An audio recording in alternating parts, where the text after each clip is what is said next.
시청자 여러분께 문화 인사드립니다. 현월TV 윤목사입니다. 수요 사도신경 해설 시간입니다. 벌써 한 주의 전환점인데 여러분의 눈과 귀를 지금까지 잘 지키고 계십니까? 여러분의 삶을 오직 성경에 맞추어서 개혁하시기를 바라옵겠습니다. 개혁된 교회는 날마다 개혁되어 갑니다. 자, 금주는 사도신경 해설 2부 그리스도의 생애와 사역에 관한 시간 제13장 장사 지낸 바 되시고 라는 신앙 고백의 의미를 세세하게 상고하기를 원합니다. 먼저 관련 본문을 읽고 시작을 하겠습니다. 마태, 마가, 누가, 요한, 복음 모두 다 나오는 내용입니다. 그래서 마태복음부터 찾아서 읽도록 하겠습니다. 마태복음 27장 57절로 61절의 말씀입니다. 저물었을 때 아리마대의 부자 요셉이라는 사람이었으니 그도 예수의 제자라. 빌라도에게 가서 예수의 시체를 달라 하니 이에 빌라도가 내주라 명령하거늘 요셉이 시체를 가져다가 깨끗한 세마포로 싸서 바위 속에 판 자기 새 무덤에 넣어두고 큰 돌을 굴려 무덤 문에 놓고 가니 거기 막달라 마리아와 다른 마리아가 무덤을 향하여 앉았더라. 아멘. 그 다음 마가복음으로 가야죠. 마가복음 15장 42절로 47절의 말씀입니다. 이날은 준비일 곧 안식일 첫날이므로 저물었을 때 아리마대 사람 요셉이 와서 당돌이 빌라도에게 들어가 예수의 시체를 달라 하니 이 사람은 존경받는 공회원이요 하나님의 나라를 기다리는 자라. 빌라도는 예수께서 벌써 죽었을까 하고 이상히 여겨 백부장을 불러 죽은 지가 오래냐 묻고 백부장에게 알아본 후에 요셉에게 시체를 내주는지라. 요셉이 세마포를 사서 예수를 내려다가 그것으로 싸서 바위 속에 판 무덤에 넣어두고 돌을 굴려 무덤 문에 놓으매 막달라 마리아와 요새의 어머니 마리아가 예수 둔 곳을 보더라. 아멘. 그 다음 이제 누가복음 23장 50절로 56절의 말씀이 되겠습니다. 누가복음 23장 50절로 56절의 말씀입니다. 공회의원으로 선하고 의로운 요셉이라는 사람이 있으니 그들의 결의와 행사에 찬성하지 아니한 자라. 그는 유대인의 동네 아리마대 사람이요 하나님의 나라를 기다리는 자라. 그가 빌라도에게 가서 예수의 시체를 달라 하여 이를 내려 세마포로 싸고 아직 사람을 장사한 일이 없는 바위에 판 무덤에 넣어두니 이날은 준비일이요 안식일이 거의 되었더라. 갈릴리에서 예수와 함께 온 여자들이 뒤를 따라 그 무덤과 그의 시체를 어떻게 두었는지를 보고 돌아가 향품과 향유를 준비하더라. 아멘. 자, 요한복음으로 가겠습니다. 요한복음 19장 38절로 42절의 말씀이 되겠습니다. 요한복음 19장 38절로 42절입니다.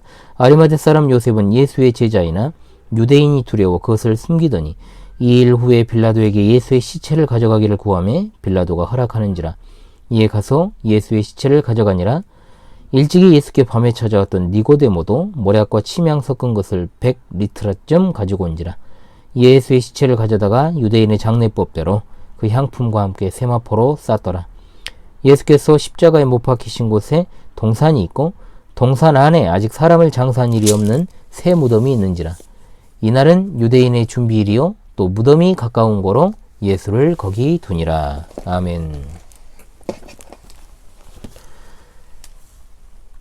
예수 그리스도께서 십자가에서 죽으신 후에 이제 장사 지낸 바 되셨습니다. 그분이 장사 지낸 바 된 사실은 모든 죽는 자들에게는 일어나는 평범한 일 같지만 우리 주님의 생애에 있어 일어난 일들은 아무 의미 없이 일어난 일이 단 한 가지도 없습니다. 이 사실 하나에도 엄청난 의미가 있고 우리가 연관하여서도 깊은 뜻이 있다는 거죠.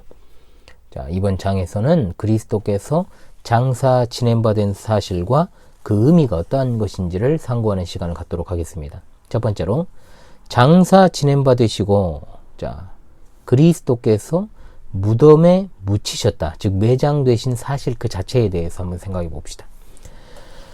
그리스도께서 장사 지낸 바 된 이 사실, 사복음서에 모두 기록되어 있을 정도로 중요한 사건입니다. 예수님께서 장사 지낸 바 되신 사실을 부인하는 사람은 일부 이슬람교 그리고 극단적인 자유주의적 입장을 가진 사람이 아니고서는 사실 모든 이들이 다 받아들이는 사실입니다. 사복음서 모두에 예수님을 장사 지내는 일에 주도적으로 나선 이가 나오지요. 아리마대 사람 요셉입니다. 누가는 그의 복음서에서 공회 의원으로 선하고 의로운 요셉이다 라고 그랬고, 하나님을 기다리는 자라고 표현을 했습니다. 마가는 존귀한 공회원이다 라고 했고, 또한 하나님의 나라를 기다린 자라고 표현합니다. 마태복음과 요한복음에서는 그가 예수님의 제자라는 것을 분명히 하고 있죠. 이런 사실을 통해서 당시 예수님의 제자 가운데 독특한 신분의 제자가 있었다는 것을 우리가 알게 됩니다. 요한복음에서는 그가 예수님의 제자였지만 유대인을 두려워해서 제자됨을 숨겼다고 했는데, 예수님께서 십자가에서 죽으신 후에 예수님의 장사를 담당했다라고 기록을 합니다. 다른 제자들은 다 도망가고 없지 않습니까? 여기 평소에는 예수님의 제자라는 사실을 숨기고 있던 고위직에 있던 한 사람이 예수님의 제자로서 그분의 장사를 맡은 것입니다. 참으로 우리는 하나님의 역사를 예측할 수 없다라는 것을 이 사건을 통해 알 수 있게 됩니다. 이처럼 아리마대 사람 요셉은 당돌이 빌라도에게 가서 예수님의 시체를 달라 했다라고 마가복음에 기록되어 있지요. 용기를 내요 또는 용감하게라는 뜻의 이 단어는 그의 태도가 어떠했는지를 잘 보여주는 겁니다. 요셉이 예수님의 시체를 내달라고 한 것이 왜 당돌하며 용감한 것일까요? 당시 어느 누구도 그런 일을 생각하지 못했다는 것이 이 단어에 함축되어 있는 진실입니다. 당시 로마 관리들은 일반적으로 십자가에 처형된 사람의 시체를 내어주지 않는 일이 많았다고 합니다. 아무래도 십자가에 처형될 정도의 죄질을 가진 사람이라면 밀란을 일으켰거나 어떤 체제 전복을 시도한 아주 사상범들일 가능성도 있고 굉장히 흉악범일 가능성이 있기 때문에 그렇습니다. 그럼에도 불구하고 유대 총독 빌라도에게 예수님의 시체를 내달라고 했던 요셉의 행동은 그의 신앙 고백적 담대함을 그대로 보여주는 모습이다 라고 할 수 있습니다. 또한 이 사실과 관련해서 주목할 것은 성경은 예수님의 죽으심의 확실성을 드러내고 있다는 겁니다.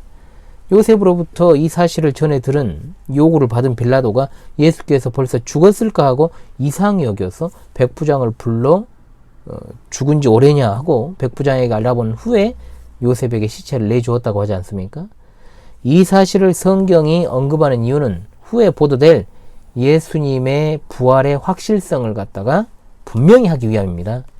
예수님께서 진실로 돌아간 것이 아니라면 빌라도가 예수님의 시체를 장사하도록 내어주지 않았을 것입니다. 빌라도의 허락을 받은 요셉이 예수님의 시체를 십자가에서 내려 세마포로 쌌습니다. 이 과정에서 또 한 사람이 등장하죠. 그것이 요한복음에 나옵니다. 바로 일찍 예수님께 밤에 찾아왔던 니고데모를 기억합시다. 니고데모는 모략과 침향 섞은 것을 100근쯤 가지고 왔다라고 했습니다. 말 그대로 왕의 장례 때나 볼 수 있을 정도의 것을 가지고 예수님의 장례에 사용했다고 했습니다. 자, 그리고는 아리마대 사람 요셉이 자기를 위해 준비해 두었던 일찍이 사용한 적이 없는 무덤에 묻히게 되셨습니다. 이렇게 해서 그분의 묘실이 부자와 함께하게 될 것이라는 이사야 53장 9절의 말씀이 성취되게 되었습니다. 예수님의 시신은 이렇듯 그 흉악한 십자가로부터 신실하고 진실한 사랑하는 제자들의 손에 의해 돌보아지고 무덤에 묻히시게 된 것입니다. 둘째로 예수님께서 그렇다면 무덤에 묻히신 그 매장되신 사실의 의미는 무엇일까요?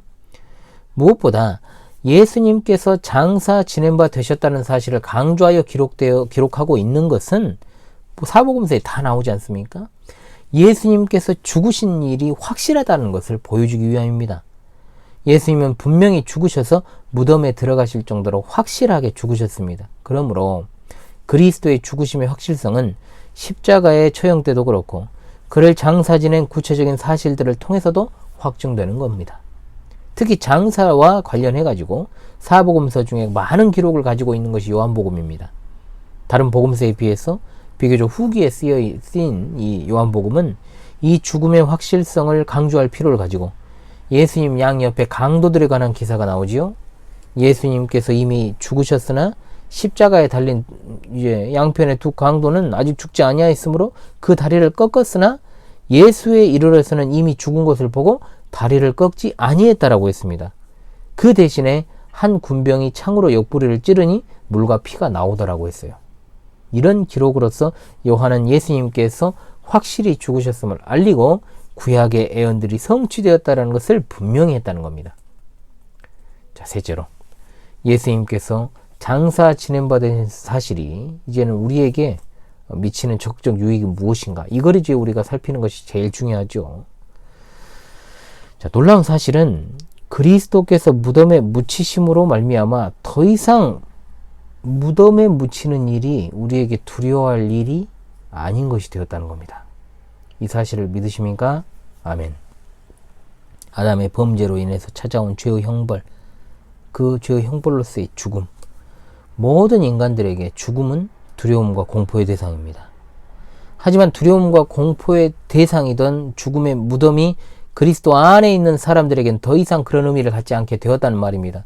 물론 그리스도 안에 있는 자들도 주님께서 죽기 전에 다시 오시지 않는다면 모두 다 죽음을 맞이하겠지만 이제 그 죽음은 형벌과 저주의 죽음은 아니게 되었다라는 겁니다. 이런 사실을 염두에 둔 바울이 다음과 같이 고린도전서 15장 55절에서 외치죠. 사망아 너의 이기는 것이 어디 있느냐? 사망아 너의 쏘는 것이 어디 있느냐? 이제 그리스도 안에서는 사망의 무서운 것이 다 제거가 된 것입니다. 그리스도께서 우리를 대표해 무덤에 묻히심으로 인해 우리에게 있어서의 죽음과 장래의 의미를 바꿔버리신 것입니다. 그리스도인들은 더 이상 형벌로서의 죽음을 맞이하지 않습니다. 그리스도 안에 성도들에게 있어 이 세상에서 가장 힘이 센 죽음의 음부의 권세는 더 이상 아무 힘을 발휘하지 못하게 되어 있습니다. 결단코 그리스도인에게 무덤은 공포의 대상이 아니라는 거죠.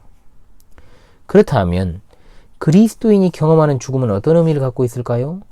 우리의 죽음은 하나님께서 우리를 위해 마련하신 장소로의 이동이고 또한 성화의 최종적인 수단이라 할 수 있습니다. 죽으면 이제까지 늘 함께 있던 우리 몸과 영혼의 분리가 일어나서 우리 몸은 무덤에 묻히지만 우리 영혼은 그리스도와 함께 하나님 면전에 있어서 하나님께서 계시는 그 하늘의 영광을 목도하고 그 기쁨을 누리게 되는 겁니다. 당연히 하나님께서 계시는 하늘에는 영혼이 성화되지 않은 이들이 없습니다. 그곳에는 분명히 히브리서 12장 23절의 말씀과도 같이 온전하게 된 의인들의 영만이 있다라고 했습니다. 그러므로 이제 성도들에게 있어 죽음은 축복의 수단의 하나가 되는 겁니다. 죽음은 우리를 겸손하게 합니다. 우리로 하나님을 더 생각하게 하고 인간의 유한성을 더 의식하게 하고 스스로 자신을 돌아볼 수 있는 영적인 사고를 하게 하는 겁니다. 동시에 이제는 더 이상 죽음이 저주와 형벌이 아니므로 그것에서 해방시켜 주신 하나님께 감사하게 되는 것이죠. 그리고 그 죽음 자체는 우리의 영혼을 온전하게 성화시켜서 그리스도와 함께 하나님 면전에 있도록 하는 것입니다. 우리의 몸은 무덤에 묻혀서 이제 썩게 되지요. 이를 위한 절차가 장례입니다. 장례는 더 이상 이제 두려움의 대상이 될 수 없습니다. 그 죽음 이후에 장례로부터 우리는 영광의 주님이 다시 오셔서 그리스도의 영광스러운 부활체와 같은 몸으로 부활되는 그날을 기다리고 있기 때문입니다. 우리의 몸이 무덤 속에 있는 건 그 영광의 날을 기다리고 있는 것으로 봐야 되는 거죠. 우리의 몸은 썩어가지만 부활의 날을 기다린다라고 볼 수 있습니다. 아멘. 우리의 죽음과 무덤에 묻히는 일은 이제 더 이상 우리에게 두려움과 공포의 대상이 아닙니다. 오히려 그리스도 안에 있는 우리의 존재에 근거해서 죽음과 무덤에 묻히는 일을 이제는 당당히 맞이할 수 있게 되었다는 거죠. 그리스도께서 무덤에 묻히신 일로 이것이 가능하게 되었습니다. 저주의 죽음이 축복의 죽음이 된 이 사실에 대해서 우리는 그리스도와 하나님께 영원히 감사드려야 될 줄로 믿습니다. 물론 먼저 죽음을 맞이하는 성도에 대해 헤어짐과 이별의 아픔이 우리에게는 정말로 절절하게 있습니다. 하지만 하나님의 곁으로 간 그의 영혼을 생각하게 될 때 우리는 하늘의 소망으로 재회하게 될 그날을 고대하면서 그 슬픔을 억누를 수 있게 되는 것이죠. 자랑스러운 우리 믿음의 선배들은 장례식 때 장송곡이 아닌 개송곡을 불러달라고 부탁을 했습니다. 그것을 우리가 생각하면서 그 믿음을 본받아 죽음 앞에서 이 위대한 신앙 고백을 해나가도록 하십시다. 자, 여러분, 오늘은 장사 지낸 바 되시고 라는 고백의 의미를 살폈습니다. 다음 시간에는 여러분이 좀 생소할 수 있는 음부에 내려가사, 우리 교회 성도들은 생소하지 않을 겁니다. 제가 자주 다뤘기 때문에 음부에 내려가사에 대한 고백의 해설로 찾아오도록 하겠습니다. 보통 이게 이제 하이델베르크 요리문답 해설에서 제가 이것을 다루고 또 이것을 설명을 했던 적이 있습니다. 여러분, 이번 시간도 참으로 수고하셨고요. 날이 굉장히 추워져가지고 여기서 이제 녹화를 하게 되면 이제 콧물도 나오고 또 이제 너무 고유가 시대 아닙니까? 그래서 웬만하면 이번 겨울에는 좀 기름을 떼지 않아 봐야 되겠다. 너무 기름값이 비싸가지고 차라리 그냥 전기로 일관되게 하도 이제 화재를 조심해야죠, 전기는. 그래서 이제 전열기를 쓰되 좀 화재를 조심하면서 그렇게 좀 난방을 좀 해보자. 뭐 그런 좀 방침을 좀 세웠어요. 그렇게 하고 또 이제 기름을 떼게 되면 안 좋은 점이 있습니다. 이게 좀 매연이 또 나오게 되고 아무리 그게 안 나온다고 해도 직접 이제 연소 방식을 취하기 때문에 또 이제 껐다 켰다 또 환기를 또 자주 해줘야 되는 그런 좀 문제들이 굉장히 많이 있습니다. 그래서 이제 전기 히터하고 또 이제 기름을 갖다 혼용해 가지고 이렇게 했는데 그렇게 했을 때는 또 이제 별로 그렇게 효율적이지가 않은 것 같더라고. 기름은 기름대로 나가고 전기는 전기대로 나가고 제가 무슨 소리를 하고 있는지 아무튼 간에 겨울이 오니까 이런저런 생각이 들어가지고 또 근황 이야기 하듯 또 말씀을 드린 것입니다. 여러분 추위에 건강 유의하시고요. 다음 시간에 또 찾아뵙도록 하겠습니다. 지금까지 수요 사도신경 해설의 현울TV 윤목사였습니다. 감사합니다.